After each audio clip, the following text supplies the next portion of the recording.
Mr. Gopal Krishna, Mr. Sarvade, colleagues from the banking industry and Reserve Bank of India. At the outset, I think let me compliment Kafral for organizing this international seminar on cyber risk and mitigation for banks and financial institutions. This is a topic which has assumed center stage not only in India but globally, as we keep on hearing from various incidents. As regards cyber risk, I think as John Chamber, who was the former CEO of Cisco, he famously said that there are only two types of organizations. There are only two types of organizations in the world. One who have been hacked and others who don't know that they have been hacked. There is no other third kind. And I think this makes it quite relevant, as Mr. Gopal Krishnan was mentioning in the opening remarks. The information sharing, a platform so that people can learn from each other's experience. I know there are hesitations, there are reservations to divulge or share the information. Sometimes even within the organization it takes very long for all those who are stakeholders to know about it, but I think time has come that we need to give a serious thought to it. When I looked at the schedule drawn by Kafral, I find that it's quite comprehensive, and I'm sure that the participants would benefit from both the presentations as well as from the mutual deliberations and sharing of their unique experiences on the subject. In my address today, actually I want to broadly cover two dimensions. Is not only the cyber risk, but both are in a way interrelated. That is the one is internal information technology security, and second of course is the network vulnerability in banks. Broadly that is what I intend to do. Now let me begin by tracing the evolution and adoption of information technology by banks in India. Of course, many of you already know, and you know that Reserve Bank of India has played an important role in the technology adoption by banks over the period. In fact, Rangarajan Committee on Mechanization in Banks 1984 could be considered as the beginning of adoption of technology for Indian banks, and those of us who have joined bank much earlier than that, I think we have seen that journey from the manual ledger, when by the end of the day you feel that you have done a good round of weightlifting throughout the day, lifting those heavy saving bank and current account ledgers from counter to counter. Thereafter, various committees, working groups have recommended gradual adoption of technology in the sector, and it all started with what was known as ALPM, automated ledger posting machines, then migrated to total branch automation, and finally to the core banking solution as we see them today. An agreement was reached with the Employees Association to initiate computerization in public sector banks in the 1990, when the new generation private sector banks came, and they commenced their operations in fully computerized environment. Basically, as Moore's prediction of doubling of overall processing power of the computers every 2 years kept coming true, and you can very well see it in the banking industry. More and more applications in the banking space got pushed to the computerized environment. RBI also played a pivotal role in developing the payment market infrastructure and facilitating use of technology in the banking sector by setting up institutions like IDBRT or the NPCI or the CCIL, and you are well aware, in fact some of you represent those organizations, so I don't go into the detail that what do they contribute to the PMI. Now going further, Information Technology Act enacted in the year 2000 gave a further fillip to conducting of transactions in a computerized environment by providing a legal basis for the same. internet services gained roots and that led to limited internet banking services. The exponential growth of mobile phone users in the country has also fast-tracked their usage as a delivery channel by the banks. The latest in this long line of innovation in the banking technology space is a unified payment interface as recently launched by NPCI, which has pushed the boundaries on remittances. Now, to cut a long story short, technology adoption has increased manifold, and today no bank can survive without robust technology, customer-friendly digital products, hassle-free user experience, and continuous innovation.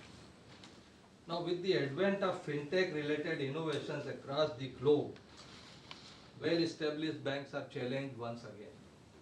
Today, most of the banking needs could be managed through your mobile. Card-based payments also have matured with the advent of prepaid card, tap and go, virtual card, multi-currency card, QR code-based payment, etc. But technology has moved from an enabler and differentiator to bare necessity and way of life. This needs to be recognized. By end of this year, a handful of payment banks would have commenced their operations. In fact, a couple of them have already commenced their operation. So that will be stretching the banks on technology front. Some technological advancements that have already made a foray into financial sector are knocking at the doorsteps, including big data, artificial intelligence, blockchain technology, and Internet of Things. Now let me just mention a few examples to give a sense that what kind of banking space we are increasingly looking into. The Banking Santander has announced that it would provide secure transactions using voice recognition via its banking application. RBS, Royal Bank of Scotland, has trialed Lugo, an artificial intelligence customer service assistance to interact with staff and potentially serve customers in the future. SoftBank in Japan, in collaboration with Paris-based robotic experts Aldebaran, has developed Pepper, the world's first humanoid robot. Pepper is already being used in customer services industry as a replacement to an informational booth or the welcome desk. Mizo Financial Group Bank has also introduced Pepper to its flagship branch in Tokyo in the year 2015 to deal with customer inquiries. While Mitsubishi UFJ Financial Group has trialed now a humanoid robot to interact with customers.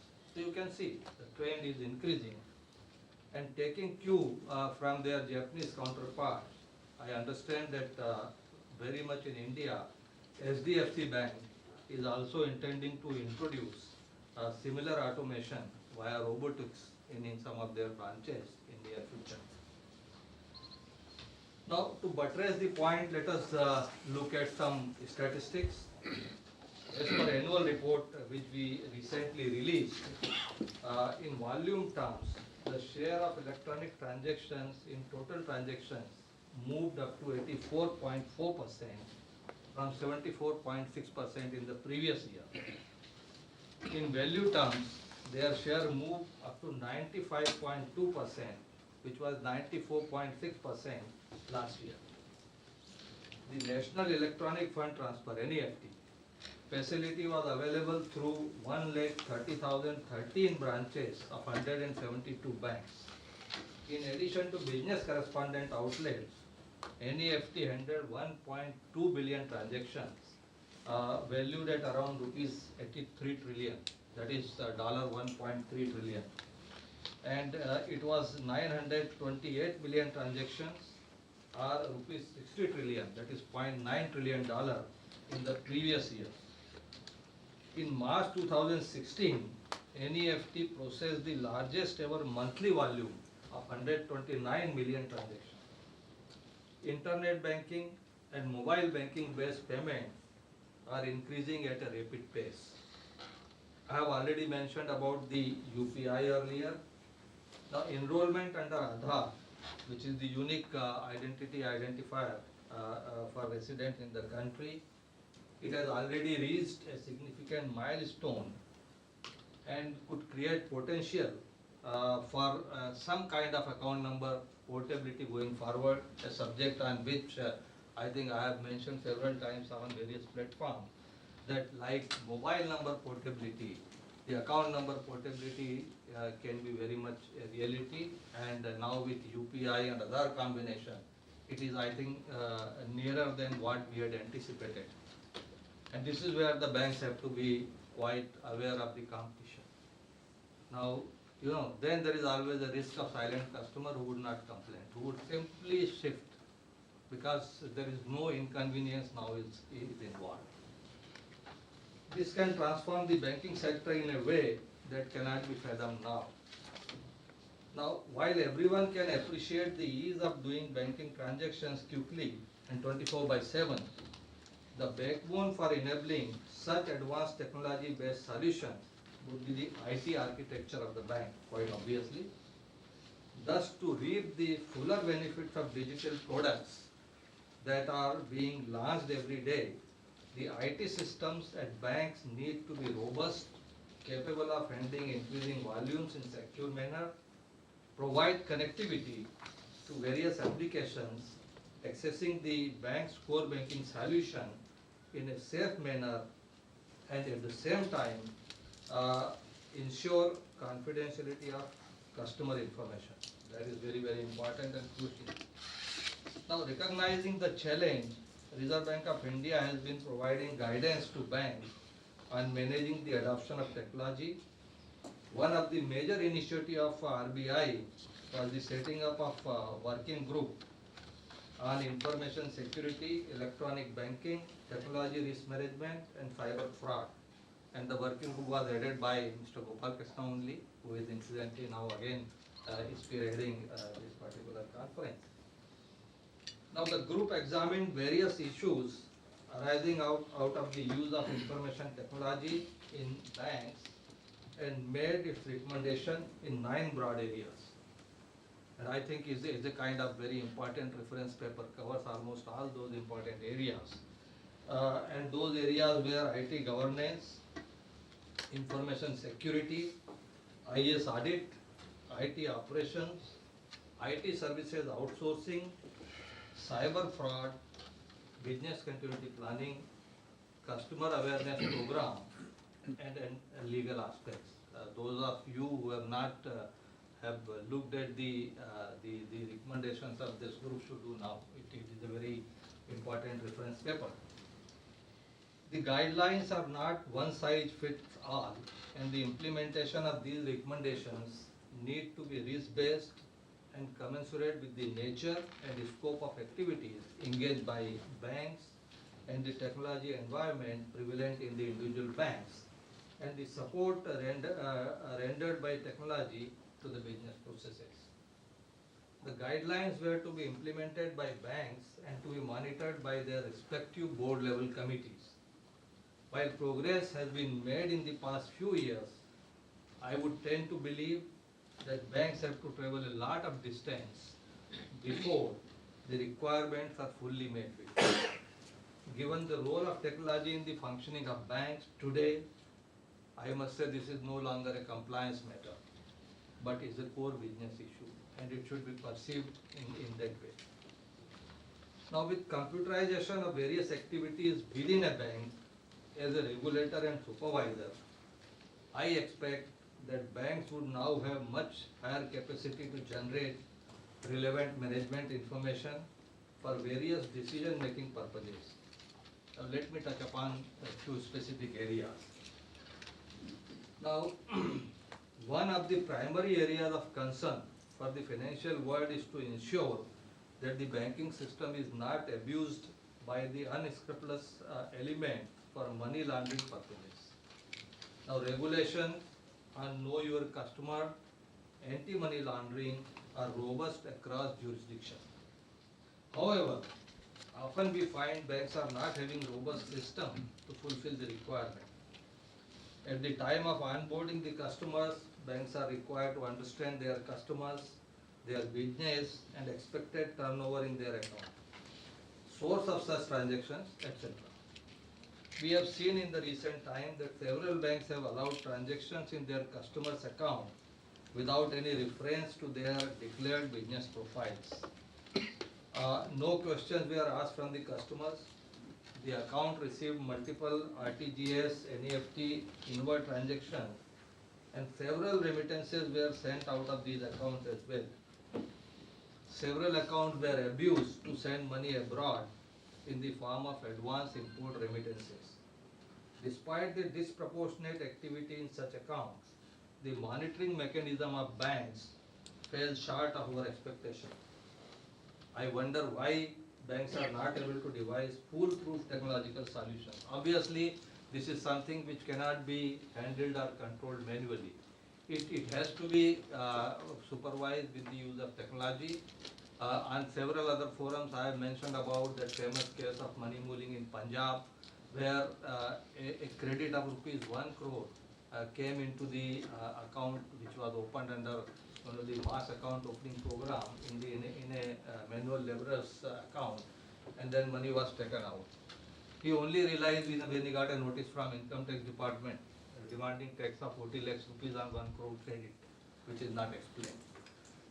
Very recently, I think last week, I have yet to confirm what are those details, but there was a news item in one of the local Mumbai newspaper mentioning about some 10 banks, and a number of transactions which have happened, and again the suspicion of this money laundering and money muling, those kind of things, because it is mentioned in the news report that most of those account holders were from Islam area, and probably some money was paid just to use those accounts.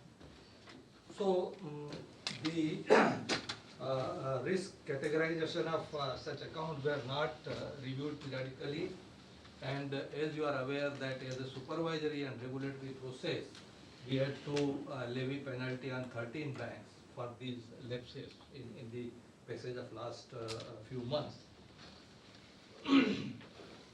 Another area that comes to my mind is the system-based identification process for NPAs. We feel this area still has scope for improvement. While I appreciate that the banks use multiple systems, the rules are elaborate and at times qualitative, posing challenges to capture the parameters as part of the computerized system. However, with the progress in technology, this should have been fixed much earlier. What we expect is a robust system-based identification of NPAs, not only for the regulators' use, but also for the bank's internal use, so as to facilitate timely recovery and resolution. The third area that I would like to touch upon is the Automated Data Flow Project, ADF, as you are familiar, wherein it was envisaged that banks would draw various elements to be reported to the regulator in a systematic manner. I am told that ADF implementation has not progressed to the desired level. Despite significant technological progress, timeliness of data submission as well as the quality of such data leaves much to be desired. And banks should understand, as we have moved to the risk-based supervision, the input, the data and the quality of data which you provide for the purpose of supervision determines a large extent that how the risk profile of your bank is captured, what kind of ratings you get, and resultantly what kind of additional capital would be sought from you. So it is not a mere data submitting information. It has implications which go much beyond that. Now I can go on several such issues, but one common thread I see in all the above is the lack of board level involvement or oversight on these important areas, and commitment from the executive management. Technology service providers, particularly product vendors, also have a role to play.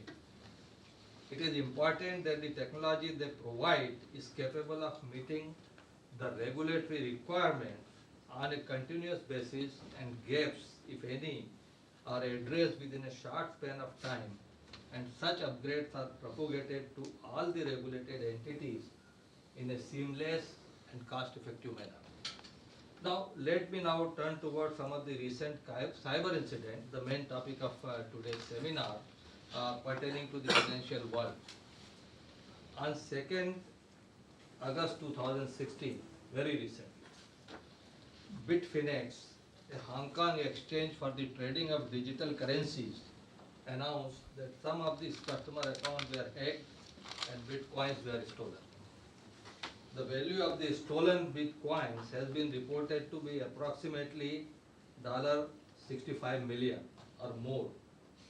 As a consequence, the value of bitcoins came down and the trust on the digital currency itself was shaken. In the another incident, in the beginning of the year, as you all know, Bangladesh Bank was the target and an attempt was made to steal almost $1 billion. And ultimately the attacker could succeed in getting away with $81 million.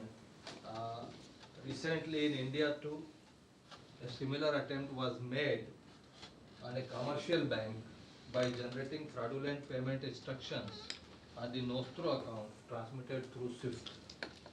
Though no monetary loss was incurred due to proactive follow-up with the concerned paying and intermediary banks, the incident brought to the fore the fact that needed lessons have not been learned by various stakeholders.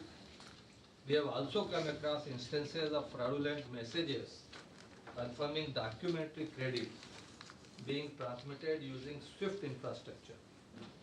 Although the later incidents were mainly a result of failure of internal controls and non-adherence to the 4 Eyes principle, it is also on account of reliance on disparate systems whereby SWIFT transaction could be done without a corresponding transactions happening in the core banking solution. This is what made it possible for those kind of documentary credit fraudulent transactions to happen. Now, in another incident involving shared mobile wallet of a bank, it was seen that there were vulnerabilities in the application itself that led to exploitation by the attackers. The originator of the transfer could get the amount reversed back to him without corresponding debit in the recipient's account in large number of transactions. The total amount involved was around rupees 12 crore. Bank was not performing any real-time reconciliation and noticed it only when there was a spike in transactions which led to detection during reconciliation. The vulnerabilities exploited in the incident could have been averted had the launch of the product not been rushed through by giving a go-by to robust testing or by ignoring the corrective measures identified by testing process. At times, in the rush of competition, in the rush to introduce a project first in the market, sometimes these basic fundamental checks and balances are ignored, I think, which can prove very costly. In another incident, an e-payment validation website of a large bank was hacked very recently, just a couple of months back. And what is very disappointing is that the bank was not aware of the incident till it was notified by a law enforcement agency. There was a Facebook post by a person from a neighboring country claiming responsibility for the operation. The hacking did not result in any pecuniary loss, as the site attacked was only performing validations of input entered by end users. Now, as may be seen from the various incidents which I have narrated here, the threat landscape is widening. This is natural given that the money no longer moves only in physical form, but mostly through electronic means. And where money is there, it is to be expected that unscrupulous elements would find ways to steal. It happens right from the Kautilya's time. Those of you must have read the Arthashastra. He has described several ways, I think 40 or so ways, how to steal the money. So these are the now latest addition to the list. Now, one of the key targets by the attackers is the credential of the customers, as it provides the key to the khajana, proverbial treasure. Now the actors in this activity include organized gangs and nation-state actors having huge financial backing. On the other hand, the cost of orchestrating such attacks is coming down. There are several reports indicating availability of credential of customers for sale in dark web, and I think this is something which is really scary. Now, internationally, the focus has now shifted to cyber security. Cyber security is no longer an isolated incident affecting one industry or one country. This has assumed global proportion and has an important bearing on financial stability. This could be gauged from the fact that several international standard setting bodies as well as reputed central banks have focused their attention to address the issue. Several cyber attacks in recent times have been designed to achieve political, religious objectives, as also for securing funds for promoting terrorism. And I think these are the very larger and frightening dimension of the activities which are happening in the cyberspace. Several countries have taken important steps to improve their cyber resilience.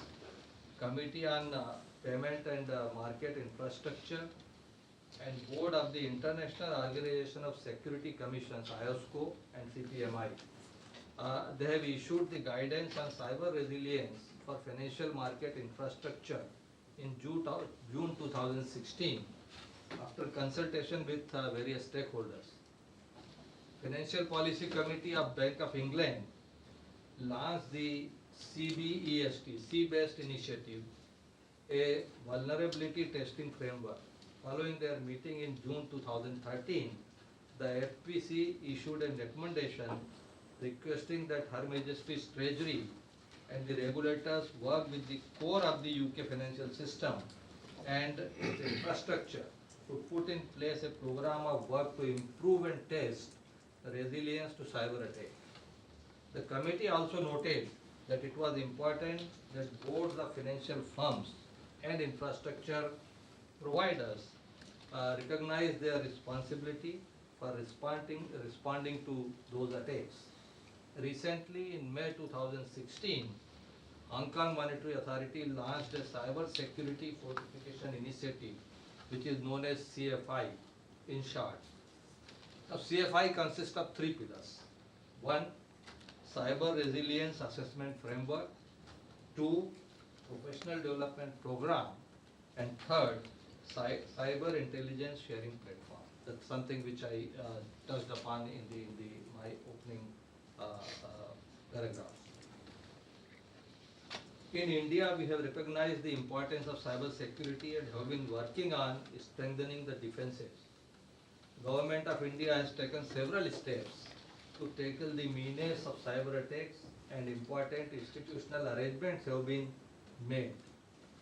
Indian Computer Emergency Response Team, S13, as commonly known, has been established, which monitors Indian cyberspace and coordinates alerts and warning of imminent attacks and detection of malicious attack among public and private cyber users and organizations in the country. Bank financial institutions have been identified as critical infrastructure for the purpose. A National Cyber Coordination Center has also been established. The Reserve Bank of India has issued instructions on cyber security framework to banks on June 2016. I am sure many of you would have had a chance to look at the instructions. Among other things, this circular expects banks to put in place a board-approved cyber security policy, to prepare a cyber crisis management plan, to make arrangement for continuous surveillance, and I think there is a whole list is there. Subsequent to that, the Reserve Bank has also set up an expert panel on IT examination and cyber security, which is chaired by our Executive Director, Meena Hemchandra. and it has drawn experts from the industry as members. The panel is providing assistance in IT examination, cyber security initiative of banks, review examination reports, and suggest actionable items. Now, accordingly, a detailed IT examination program was launched in October 2015. We started with two banks, one in the private sector space, one in the public sector space. Now, in the current year, it is proposed to roll out the IT examination in 30 plus major banks during the current supervisory cycle of 2016-17. And by 17-18, we propose to expand it to all the banks, this special IT examination, in addition to the supervisory framework which is already in place. The Reserve Bank also proposes to set up a cyber security lab which will assist IT examiners in conducting analysis of cyber security of banks. On the other hand, the process of operationalizing the information technology subsidiary of the Reserve Bank is nearing completion, and Mr. Sarvade is sitting here, who is spearheading that organization and putting the necessary components in place. This will focus on IT systems and cyber security, including related research of the financial sector, and assist in the audit and assessment of the entities regulated by Reserve Bank of India. The mandate of RABIT also include advising, implementing, and managing the IT projects or systems of the Reserve Bank. Let me now share some of the expectations from banks. First and foremost, we expect the board of directors to get actively involved in the technology related aspects. IT strategy needs to be closely aligned with the business strategy. With strides in technology, it would be difficult for boards that do not have members having expertise in technology related areas to effectively adopt technology. Technology risk, including cyber risk, is to be treated just like any other inherent risk faced by the banks, namely credit, market, operational risk. And thus board needs to articulate what is their risk appetite, which residual risk they would like to carry, and what kind of mitigation strategy they would like to follow. In the name of technology adoption, while banks are proactive in procuring various latest gadgets, what we observe across institutions is that the configuration of such devices are seldom given sufficient importance, and it is left to the vendors.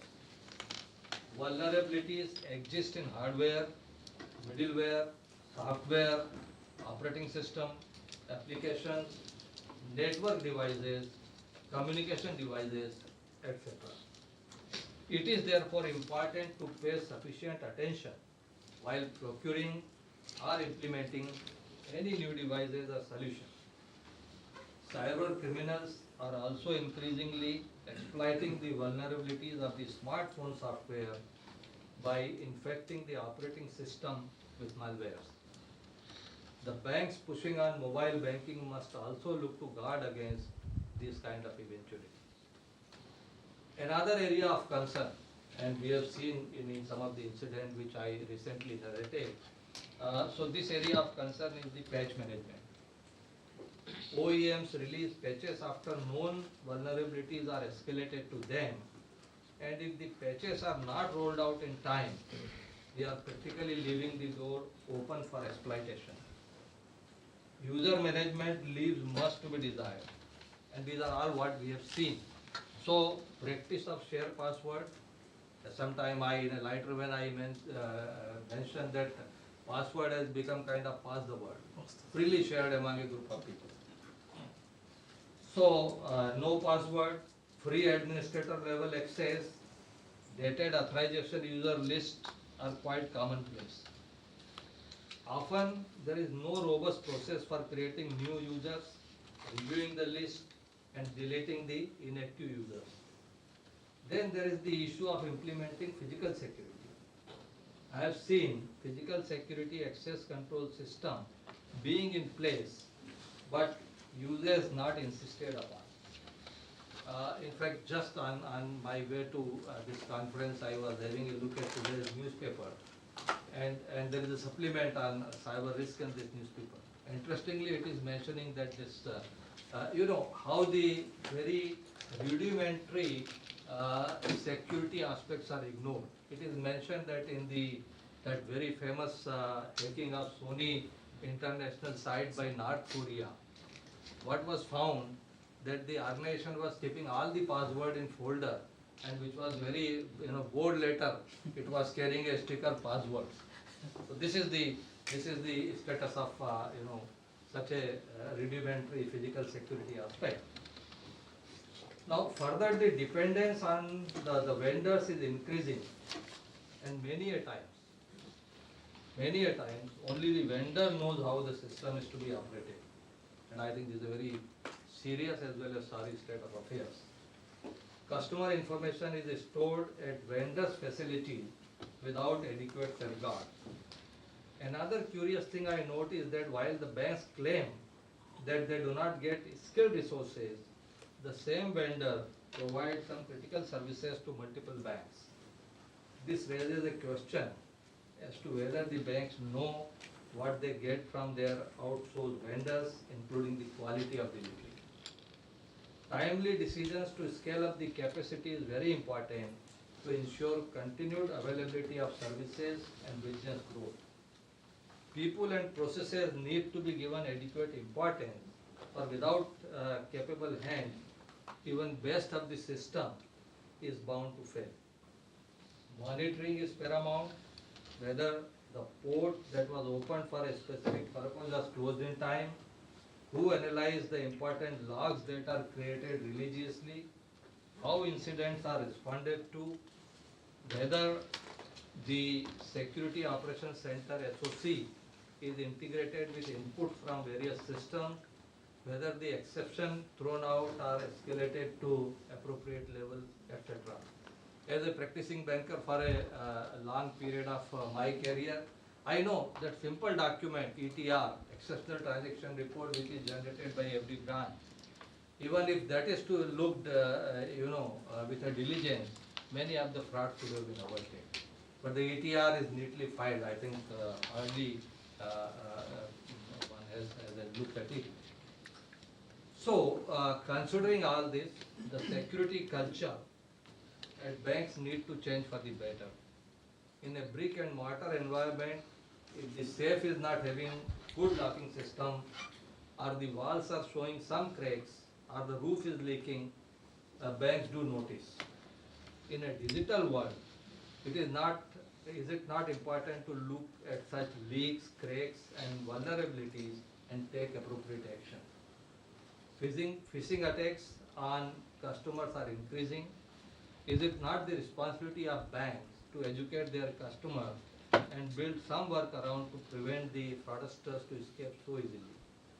Considering the inability of the customer to withstand organized electronic crimes, RBI has put in place a framework for limiting the liability of customers in unauthorized electronic banking transactions as a customer protection measure.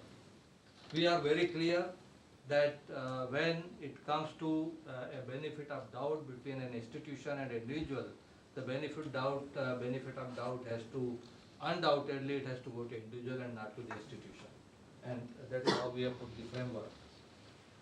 Now, similarly, whether it is technology service provider or shift-like infrastructure provider, is it not the vendor's responsibility to ensure that their agents meet all the electronic security requirements at all times, and that the environment is secure enough to carry out the stated business? I feel society as a whole need to recognize the emerging digital landscape and do their bit to ensure that our digital world, while it brings convenience and comfort to all consumers, does not compromise on the security. In conclusion, I would just like to recapitulate some of my observations. One, cyber security has emerged as an important area of attention world over, particularly for the financial sector.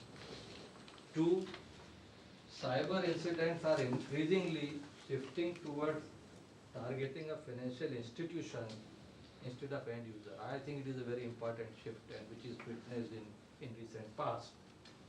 Now, a manifestation of this trend is evident in Carbonac, I think the most widely known and discussed incident, which was a major advanced persistent threat attack against financial institutions around the world. The surprise factor in this APT attack was the criminals' change in approach and careful planning, whereby rather than using the usual cyber criminal method of stealing consumer credentials or compromising individual online banking sessions with malware, the Kabana gang targeted banks' internal systems and operations and resulting in a multi-channel robbery that is estimated to be around $1 billion. Now, the third point which I want to make is cyber risk cannot be brought down to zero. This is a chase which will always continue, and it would be futile to believe that it can be completely eliminated at any point of time. Hence, a quick restoration plan with least damage post-breach is crucial. There is a need to evolve a blueprint of coordination between financial institutions and public authorities in such an eventuality. And I don't want to go into the detail, but dimensions can be frightening. See, today there are institutions like GC, the globally systematically important bank or GCFs, and it's quite possible. I would say one should allow sometimes the imagination to run riot. It's quite possible by this kind of activities or attack, one such institution can be brought to a condition of resolution. And if that were to happen, the contagion and what we have seen in 2008, those are all very frightening possibilities. So like post-2008 crisis, a framework has evolved. How to put orderly resolution, a living bill kind of thing. I think a similar coordination and clarity is needed in the area of the cyber security. If any such untoward incident were to happen, what should be the response strategy and how it should unfold? The pace of expansion of digital world is increasing, and hence technology adoption should be conscious, purposeful, and value-adding. For improving the IT security, the banks need to focus on increased staff, customer awareness, and training. And I think I would like to emphasize this point. All the system, all the technology, everything is fine, but end of the day, ultimately, it is the human element, which would always be very, very important. And I think that is something which cannot be, one cannot afford to be relaxed towards. Cautioning the staff and the customers to refrain from opening suspicious emails from unknown persons, entering personal account details on fake website, wishing, etc. can be effective first step in this endeavor. These all may appear like to be very rudimentary or very elementary kind of things, but we have seen in number of incidents that they were only the responsible for further manifestation of problem. While the financial sector has been ardently working for decades to prevent fraud and strengthen the detection and protection mechanism, the threats to their internal operations network has been considered to be low until attacks like Banak happened. Under the emerging circumstances, the banks need to be mindful of likely attacks from within the bank's internal core systems and try to plug such vulnerabilities. Banks need to practice cyber hygiene, and I hope the board and top management develop early sensitivity to this important task. The CISO also has a very important role in supporting the board and senior management in this initiative by focusing on IT governance, information security audit, and the customer communication, fraud management, and legal aspects. Our view is that CISO's role need to be enhanced from an operational level to a strategic level. With this, I conclude, and I wish this seminar all the success, and I hope that the deliberations and the points coming out of this seminar would be helpful for the entire industry as well as for the RBI as a regulator.